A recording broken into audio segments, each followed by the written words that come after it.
Assalamualaikum warahmatullahi wabarakatuh. Bertemu lagi bersama saya Sukri di seri kuliah pemrosesan polimer. Kali ini kita akan membahas mengenai blending polimer.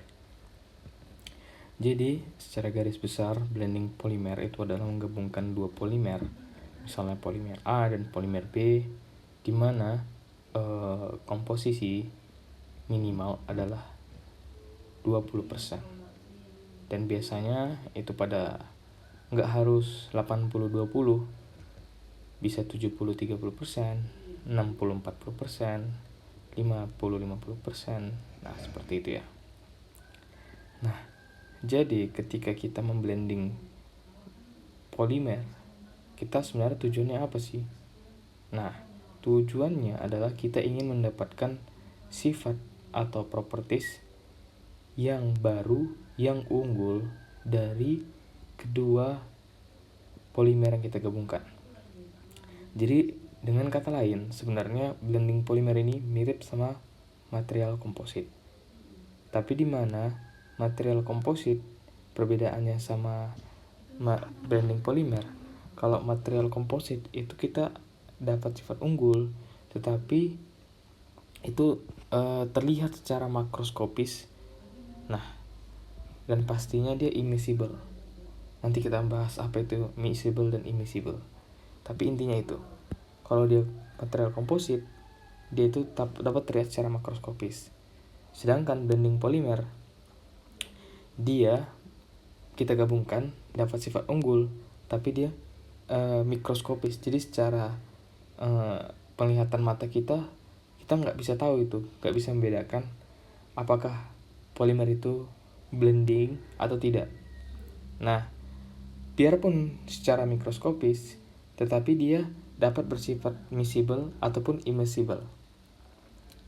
Ya, gitu. Jadi ketika kita misalnya punya nanokristalin selulose. Ini waktu itu ada bahan diskusi di kelas. Jadi kita punya nanokristalin selulose. Bentar ya, kita. Nanokristalin selulose, NCC. Kita punya NCC gitu ya. Kita punya NCC, nanokristalin selulose. Nah, ini kita inginkan sebagai reinforce atau it means penguat. Nah, ketika ini kita tahu bentukannya kayak powder ya, bubuk di blending sama polimer. Misalnya polimernya apa ya, misalnya PP gitu ya.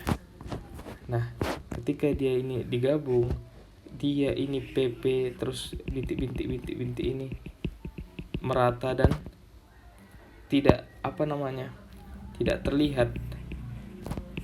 terlihat oleh mata perbedaan merekanya atau mikroskopis, maka ini kita sebut sebagai blending polimer. Nah, sedangkan ketika si NCC-nya tadi, misalnya kita ubah dulu NCC-nya jadi serat NCC. Jadi dari nanokristal selulose itu bisa kita buat serat NCC, kemudian di blend sama misalnya ini seratnya kita sama PP. Jadi misalnya nanti jadi bentuknya kayak komposit gitu ya. Ini ada seratnya. Nah, ini terlihat perbedaannya, terlihat oleh mata dua material ya. Nah, ini kita sebut komposit. Jadi gitu aja. Yang ini dia secara mikroskopis tidak terlihat, ini dia harus makroskopis. Nah, seperti itu. Jadi sama-sama NCC tapi bisa dia disebut blending polimer dan komposit. Dan bahkan ketika kita bikin komposit, kan kita punya reinforced matrix. Matriksnya kita gunakan polimer atau polimer kan polymer matrix composite atau PMC. Nah, PMC itu polymer matrix composite tadi itu bisa dalam bentuk blending polimer. Jadi kita punya komposit tapi ada blending polimer di sananya gitu, seperti itu kira-kira ya. Nah, nanti kan kita bahas mengenai perbedaan TG segala macamnya. Ya. Jadi blending itu kita lebih mencampurkan lebih dari 20% polimer lain. Jadi kalau aditif pun banyak kita tambahkan lebih dari 20%, maka kita sebut sebagai blending polimer. Ya, jadi cost-nya itu lebih murah dibandingkan mengembangkan produk dari sintesis baru gitu ya. Kemudian performance-nya dia balance, itu seimbang sama yang properties yang kita inginkan, dan dapat kita custom produk yang akan dihasilkan. Itu dari segi performance. Bilang dari variasinya, pilihan dan opsi dari produk material yang ada di pasaran sekarang itu bisa kita variasikan gitu. Jadi kayak kan udah cukup banyak tuh kan polimer yang ada, tinggal kita variasikan gitu. Nah, terus apa aja tipe dari polymer blend? Ada yang disebut miscible polymer blend, ada yang disebut immiscible polymer blend. Dan ternyata kebanyakan polimer ada di immiscible polymer blend. Ada di sini dia, bro. Nah, tapi kenapa kita temukan banyak sebenarnya hasil polymer blend di produk sekeliling kita gitu ya. Nanti akan kita bahas kenapa bisa ada gitu, bagaimana caranya gitu. Nah, kalau miscible polymer blend, dia memiliki single phase structure, atau seolah-olah kita nggak bisa lagi membedakan dia dua material yang berbeda. Jadi itu kayak satu aja udah gitu. Jadi dia menghasilkan single phase and one temperature glass transition, jadi kayak ada single phase structure-nya satu, dia single phase structure, juga dia mempunyai satu TG. Kemudian delta Gibbs pembentukan itu sama dengan delta HM lebih kecil daripada 0.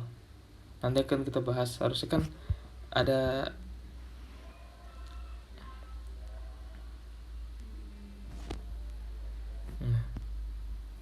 harusnya kan ada T delta S gitu. Kemana partisipasinya kok nggak ada gitu, nanti kan bahas di bawah.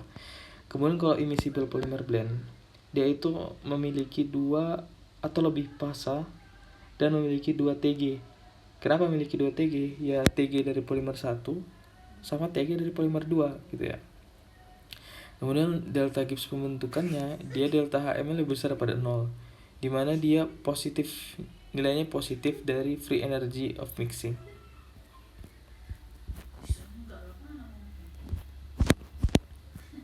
Ini kita bahas termodinamiknya dulu ya. Jadi kenapa polimer bergabung saat di blending, harus di mix during blending. Nah, jadi kita harus mempertimbangkan thermodynamics-nya. Jadi delta G sama dengan delta H min delta T delta S. Nah, ketika miscibility muncul, maka delta G harus negatif. Maka kestabilan produk oke. Nah ini sekarang mempertimbangkan entropi dan entalpi. Entropi it means S dan entalpi it means H. Nah, changes on mixing. Jadi ada terjadi perubahan entropi dan entalpi ketika di mixing, dan ini mempengaruhi delta G-nya. Delta G itu mempengaruhi apakah yang terbentuk dia miscible or immiscible, seperti itu ya.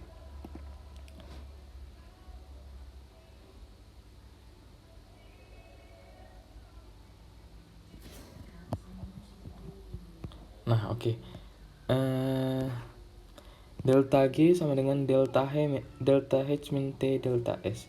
Jadi delta S itu cenderung menjadi 0, sehingga mempengaruhi hanya delta H. Jadi delta H ini harus negatif untuk miscibility dapat muncul.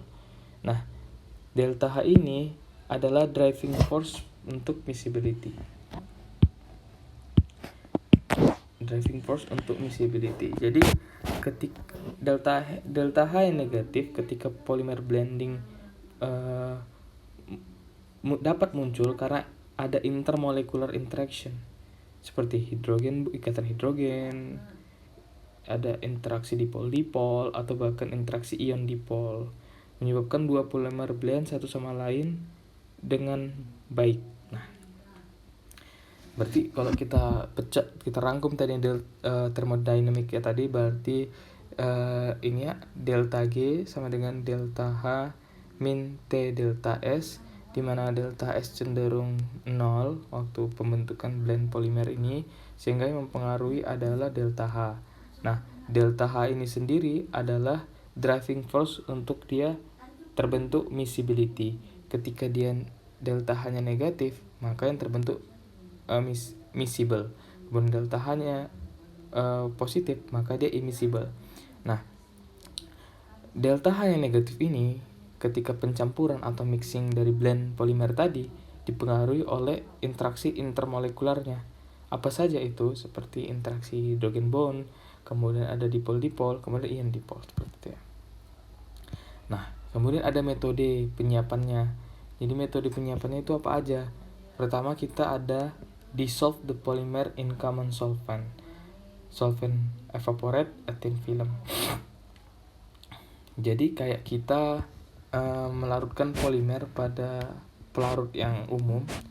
Nah, kemudian nanti pelarutnya itu kita evaporasi atau kita uapkan sehingga hilang, kemudian menjadi thin film. Yang kedua ada latex blend. Nah, latex blend ini gimana? Jadi ini mirip kayak kalau misalnya ambil kuliah karet.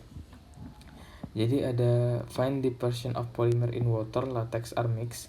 Nah, kemudian itu kan kita kasihkan asam ya. Nah, nanti akan terbentuk dia polimer yang terkoagulasi, gitu, seperti itu kira-kira. Yang ketiga, yang paling sering dilakukan adalah in the melt, galehkan. Pellet, premix, kita gabung-gabungkan dulu yang mana mau di blend. Kemudian kita masukkan ke dalam extruder, which is itu memberikan panas dan pemutaran, dimana nanti ada panas adiabatik juga, dimana temperaturnya di atas TG atau TM-nya. Nah, jadi dia dapat bergabung. Dah, misalnya kita punya polimer A dan polimer B. Kita ekstrusi menghasilkan polimer AB aksen. Polimer AB aksen itu bisa kita potong-potong lagi menjadi pellet, kemudian kita masukkan lagi AB aksen ditambah AB aksen, diekstruksi menjadi AB double aksen, dimana blend yang dihasilkan lebih baik. Tapi yang perlu ini diperhatikan adalah sebenarnya polimer itu mempunyai waktu pemanasan, jadi tidak boleh lebih dari waktu yang diperbolehkan. Nanti bisa jadi polimernya nanti terdegrade gitu ya. Ini dia polimer A plus polimer B. Nah, the best structure of the resulting material ada dua. Miscible, kalau dia miscible menghasilkan single phase, kalau dia immiscible menghasilkan double phase. Jadi produk atau yang sering kita temukan dalam kehidupan kita sehari-hari adalah ketika kita menggabungkan air dan minyak, tidak pernah menyatu. Karena densitas air lebih tinggi dibandingkan minyak, maka berada di bawah. Sedangkan minyak karena dia lebih rendah berada di atas. Nah, disinilah ada perbedaan dua fasa. Jadi ada fasa air dan fasa minyak. Jadi disebut adalah two immiscible liquids. Nah, bentuknya nggak cuma seperti ini ya. Nggak harus dia di atas kayak gitu, dia bisa kayak dot-dot kayak gini, layer banyak gini. Nah, seperti itu ya. Nah, atau ini lebih ininya, ketika kita menggabungkan toluene sama water, dia ketika dia immiscible maka seperti ini, dia ada separate layer. Kalau dia miscible dia bergabung seperti ini ya. Jadi kita secara mikroskop, memang ini secara mikroskopis ketika dilihat menggunakan SEM atau bantuan DSC tadi. Kalau SEM kita lihat nanti bagaimana bentuk apanya, permukaannya. Kalau pakai DSC tadi kita tahu kalau misalnya ada 2 TG berarti dia immiscible. Nah, seperti itu ya. Ini contohnya immiscible sama miscible. Nah, kita pertama ke immiscible dulu. Jadi, polistiren dan polybutadiene adalah immiscible. Jadi dua polimer yang tidak bisa di-blend. Tidak mau di-blend. Jadi polybutadiene akan separate atau akan memisahkan diri dari polistiren ke dalam bentuk spherical blob. Spherical blob ini seperti ini dia. Nah, kemudian kita akan bahas mengenai minor component versus major component. Jadi misalnya polimer A dan polimer B. Jadi ketika polimer A itu kita masukkan sedikit, it means yang ada di sini dan yang banyak ada di sini. Polimer ini relatif terhadap polimer B ya. Jadi polimer B di sini sedikit, ini polimer B banyak. Nah, jadi ketika dia B-nya sedikit, maka memang terbentuk ya dari awal itu udah immiscible, tapi bentuk dari immiscible itu seperti apa? Nah, kalau dia B-nya sedikit, maka yang terbentuk kayak blob-blob itu. Nah, kemudian kalau B-nya banyak, maka yang sedikit kan yang A, polimer A. Nah, yang terbentuk jadi Volcadot gitu, seperti itu ya. Nah, jadi sebenarnya yang mana sih yang diinginkan ketika kita memblend polimer? Sebenarnya kita inginkan yang immiscible, bukan yang immiscible. Tapi terus bagaimana tuh? Nah, nanti kita akan bahas mengenai zat apa yang ditambahkan ketika kita mendapatkan polimer blend, hasil blend itu immiscible menjadi dia kompatibel. Nah, jadi kita cari nanti komposisi yang paling cocok saat ini digabungkan sama si, nanti kita mengenal namanya additive stabilizer. Nanti kan kita bahas. Nah, ini contoh yang di lab polimer. Jadi waktu itu ada yang menggabungkan PP putih dengan PP biru. PP biru dapat dari mana? Dari tutup botol. Nah, ini kita masukkan ke dalam mesin injeksi, kemudian di cetak. Udah seperti itu dia. Kita lihat ini dia immiscible ya, nggak ngeblend dengan baik ya. Nah, pendeteksi miscibility menggunakan DSC atau immiscible blend. Jadi ketika blending sebuah blend immiscible, maka dia akan muncul 2 TG atau temperatur transisi gelasnya 2 temperatur, dimana ini berhubungan sama homopolimer TG-nya. Misalnya kita punya polimer TG-nya di sini, polimer B TG-nya di sini, dia berada di sini. Jadi kayak emang terseparasi gitu menjadi 2. Dan dimana temperatur TG dari polimer hasil blend tentunya ada di rentang TG1 sama TG2 ini, atau kita letak di sini pasti rentang atas sama rentang bawah, nggak mungkin dia ada di sini atau ada di bawah, karena ya sama kayak kekuatan. Ketika kita gabungkan 2 kekuatan, masa dia misalnya matriks dengan reinforce dia lebih kuat dari reinforce-nya, nggak mungkin, atau dia lebih rendah dari matriksnya, berarti ada masalah gitu ya, seperti itu. Nah, ini deteksi dari miscibility menggunakan DSC. Ya, terlihat nih ya. Jadi ini ada satu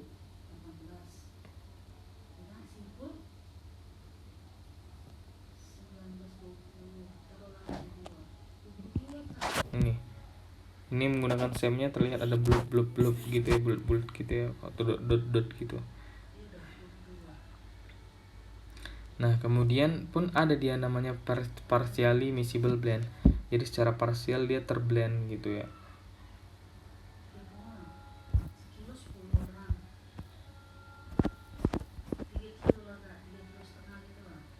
Nah, kemudian kita akan bahas yang miscible. Tadi udah yang immiscible, jadi kita bahas miscible dulu. Jadi kok miscible itu kita punya single TG atau TG-nya satu, yang dimana adalah dari komponen polimer yang digabungkan gitu. Misalnya kalau kita punya TGA di sini, TGB di sini, maka kira-kira di sini dia berada di antaranya mereka gitu, tapi punya satu doang gitu. Ini setiap itu pasti ada kayak prediksi gitu.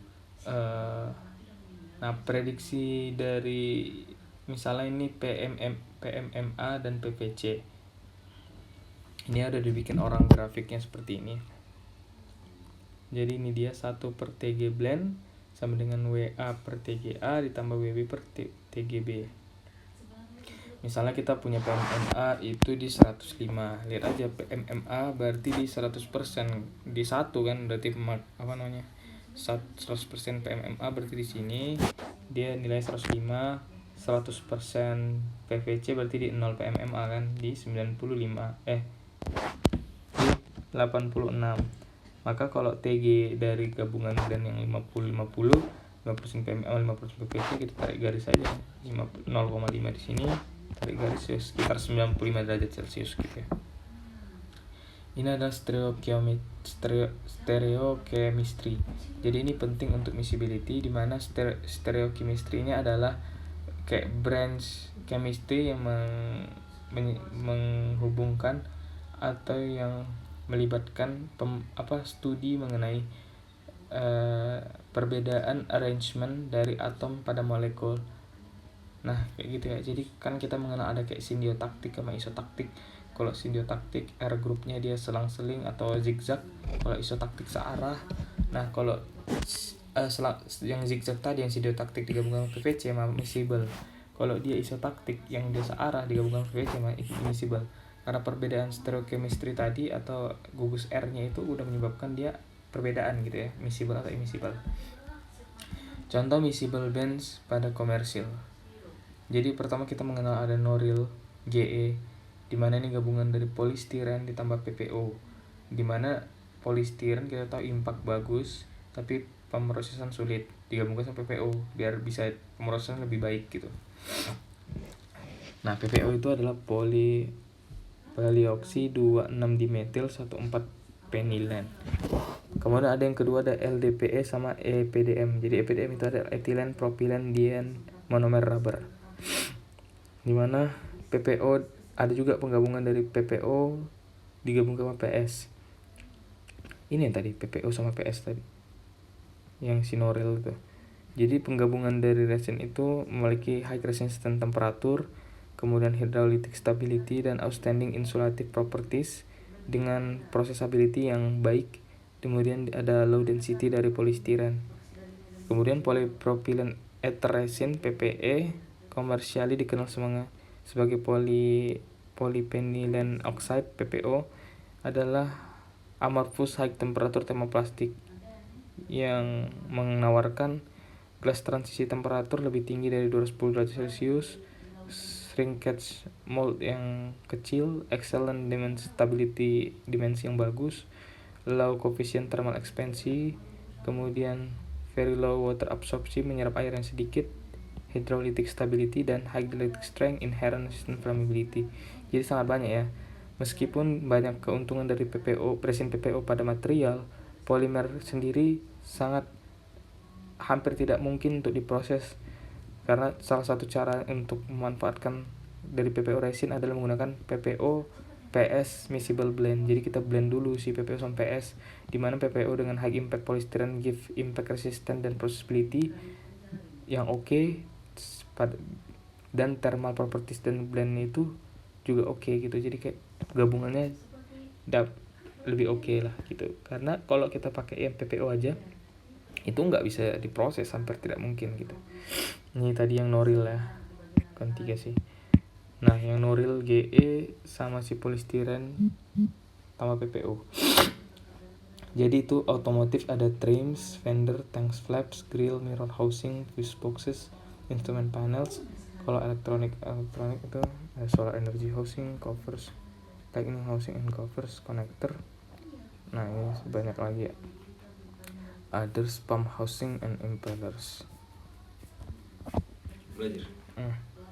Ini miscibility dan compatibility itu bedanya apa? Jadi kalau miscible itu pasti compatibility, sedangkan compatibility itu belum tentu miscible. Jadi karena banyak polimer dia yang immiscible, dia harus kita tambahkan sesuatu. Nah, apa itu sesuatu yang ditambahkan adalah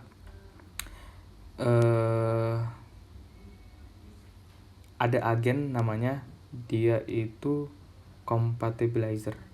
Nah, oke ya, mulai kebayang ya dikit-dikit ya. Jadi kalau miscible itu dimana polimernya itu blend secara miscible. Kalau dia udah tadi single phase, TG-nya 1, ketika dia DSC. Kalau compatible maka blendnya tadi adalah blend tadi dikatakan compatible jika menghasilkan properties yang kita inginkan gitu ya. Nah, jadi blend yang compatible itu tidak selalu tidak harus miscible, tapi yang miscible pasti compatible blend. Nah, seperti itu ya. Nah, ini kita mengenal namanya compatibilizer agent. Jadi compatibilizer agent itu adalah sebuah aditif yang dimaksudkan untuk promote miscibility, akan kayak menghasilkan atau miscibility dengan cara mengurangi interfacial tensionnya, atau disebut compatibilizer. Jadi compatibilizer adalah sesuatu yang membantu ikatan dari dua fasa itu satu sama lain itu more tightly, lebih kuat. Dimana in an immiscible blend adalah tuh fasa yang bergabung tapi tidak kuat satu sama lain, jadi kayak punya dua pace jadinya dia kan. Nah, tapi jika stres dan energi itu ditransfer di antara komponen mereka, they have to be bound to each other in some fashion. Nah, ini polikarbonat polymethyl methacrylate blend. Nah, awalnya dia immiscible, jadi compatible. Ingat ya, compatible dan bukan miscible. Jadi kalau compatible itu mah dia sesuai sama properties yang kita inginkan aja gitu kan. Jadi PMMA dia di 106 ya TG-nya. Kalau di PC itu di 150, sangat tinggi. Kemudian kalau digabungkan terlihat ada dia immiscible, ada 2 TG 109 dan 142. Naik dari TG si PMMA dan turun dari TG PC-nya. Kemudian ketika kita gabungkan si compatibilizer agent-nya di CA, itu TG-nya terlihat jadi 1, jadi 111,7. Dimana ini akan meningkatkan mechanical properties-nya. Nah, ketika kita lihat di SEM ya, jadi unmodified 20 CA dan modified 40-60 PC PMA blend. Nah, ini terlihat seperti dua fasa ya. Ini yang belum belum digabungkan compatibilizer agent, terlihat dot terpisah. Ini setelah digabungkan kayak lebih bergabung gitu dia antar parts daerahnya gitu. Jadi compatibilization of immiscible polymer blend general konsepnya apa ya? Jadi misalnya yang putih itu matriks A, yang black itu disperse phase B. Sedangkan compatibilization itu warna grey. Grey interface itu adalah dispersi atau phase B dan matriks A. Kalau disebut matriks berarti dia yang banyak itu komposisinya gitu. Nah, inilah tadi interaksinya mereka tadi menyebabkan ada yang membantu ikatan mereka gitu, mengikatnya jadi lebih kuat gitu. Jadi compatibility agent itu karena tadi immiscibility menyebabkan phase separation dan mechanical property yang buruk, maka kegunaan dari effective for immiscible blend adalah menggunakan compatibilizer seperti misalnya AB block copolymer or graph copolymer to improve interfacial adhesion dan immiscible poly blend. Jadi ini dia copolymer. Copolymer apa? Copolymer dari dua polimer yang digabungkan. Jadi polimer A dan polimer B. Jadi kalau A ini dia polimer A, dia nanti gabung sama yang polimer A-nya. Yang B itu gabung nanti sama polimer B-nya. Dan di mana nanti molekul copolymer itu dia itu sit right on the phase boundary.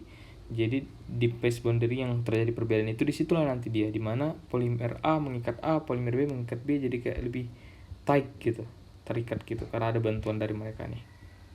Nah gitu ya, jadi bisa pakai di block copolymer, tri-block copolymer, graph copolymer gitu ya. Block copolymer, nah misalnya dari A block sama B block tadi.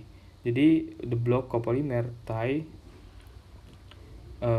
the two phase together dan membolehkan energi ditransfer dari fasa satu ke fasa lain.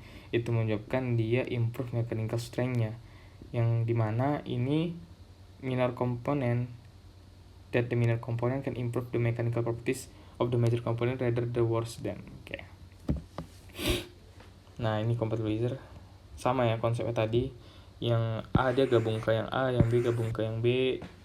Nah, misalnya polymer A ini di blend tanpa compatibilizer, ini dengan compatibilizer, lihat dia kayak lebih menyatu gitu ya. Ini gede phase A phase B, ini ada warna warna abu-abu, ini itu di interface-nya. menggunakan emisi. Nah, misalnya polistiren adalah is a stiff dan brittle material yang keras dan brittle. Kalau polybutadiene dia rubbery dan dapat menyerap energi di bawah stresnya. Dimana ini kalau digabungkan akan menyebabkan polistiren itu bertahan saat di break, ada gaya sangat besar, jadi menahan breakingnya. Itu dia ya tadi ya, jadi ada polistiren sama polybutadiene. Ketika polistiren digabungkan